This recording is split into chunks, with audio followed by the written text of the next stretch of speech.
Hi, class. Dr. Roberts here. So, I want to take just a few minutes to talk to you about your church budget assignment. I believe that this can be not only a learning experience for you, but a fun experience because the budget that you're designing is for a church that is totally imaginary. It exists in your imagination. So, you get to create the church of your dreams, if you will. And better yet, you get to decide how all the money is going to be spent for an entire year. And so I want you to relax over this and really enjoy it. And I want you to dream. And I want you to tell me about this church. And by the way, I have the syllabus open here to the church budget project description. That is on page 27 of your syllabus. And notice the only parameters that you're given are that the church has 180 people and a $200,000 budget. Beyond that, sky is the limit. The first thing you're going to do as you prepare this assignment, notice that it's in two parts. And so for the first part, you're to write a two-page description of the imaginary church. And in this description, you're to tell some very specific things about the church. Where is it located? Is the church in a retirement community, or is it in the inner city, or is it in an up and growing part of town where a lot of young families are moving? That leads to talking about demographics. What is the population like immediately surrounding the church in terms of ethnicity, in terms of economic level, and that kind of thing? And again, that leads to the mission of the church. Who are you trying to reach? What is your target audience? What are you trying to accomplish as a church? That's your mission. Your vision is how do you see yourself developing as a church 5, 10, 15 years down the road? Vision has to do with what we see the church becoming. And strategy has to do with the methods and ministries that you will employ in order to achieve the mission and vision of the church. What ministries, what outreaches are you going to engage in? Talk about that in this two-page description. Facilities. Is your campus a 2-acre campus or a 10-acre campus? If you're meeting in a storefront, that will be reflected in one particular way in your budget.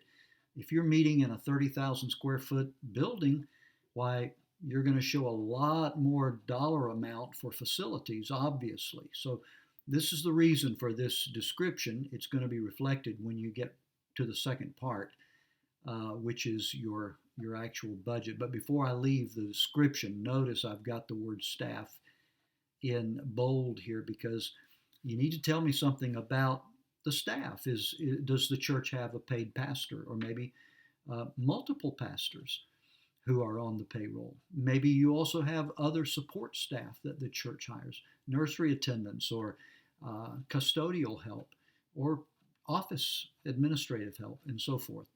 So I want you to, first of all, sit down and think through these issues that we've just gone through here, and then write that two-page description. And finally, in part 2 of the project, you're going to actually create the budget where you're going to show certain categories, both income and expense, in the left column, and then in the right column, right across from those, you'll show your dollar amounts. Of course, you will have your totals and so forth. And I want to mention that there are some good examples of church budgets in one of your textbooks, the Business Management textbook by Pollock on page 127 through 131.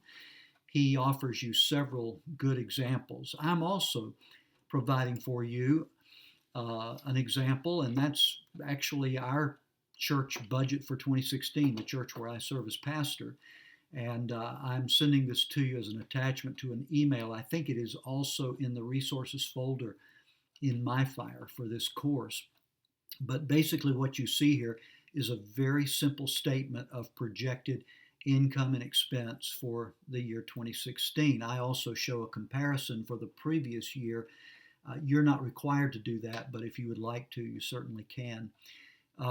Notice here under income, I've got several categories of income. You will notice that the tithe income is the lion's share of the income, and that's pretty typical for an average church. Another thing you'll notice under the expense categories here is the lion's share of the expenses goes toward your employee or payroll expenses, staffing, as well as your facilities um, and expenses like that. I show quite a chunk going out for utilities here. So we'll talk more about that. There's one other document that I want to call your attention to that I'm providing for you, and I'll also be attaching this to an email and sending it to you. But it's a sample budget worksheet that I've created, and there's lots of ways to skin this particular cat, and I don't want you to duplicate what I'm showing you here. I want you to use your own thoughts and your unique creation here, but this is just to resource the process for you. In this worksheet, you'll see that I show various income categories, and the way I have chosen to devise these expense categories, again, there's no magic way to do this, but this is one way that you can do it.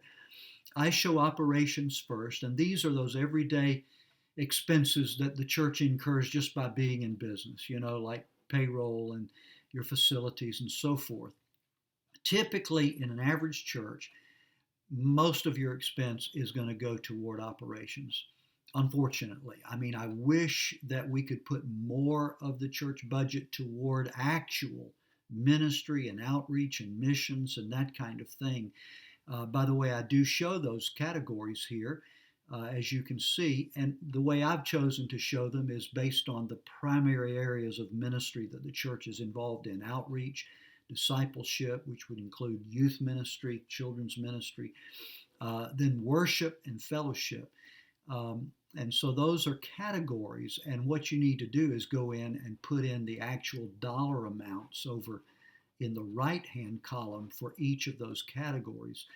You may not need to use all of these categories, or there may be categories that are not on this sheet that you will put in your budget. So again, don't duplicate what I'm giving you, but just use it as a resource to give you some ideas to work with so that you're not totally working in the dark. God bless you. I hope this is helpful to you, and I'm looking forward to reading your projects. And if you have any questions, please feel free to contact me. I'm here to help you, and I want you to do the very best you can and take away the most that you can from this experience. Thank you. God bless.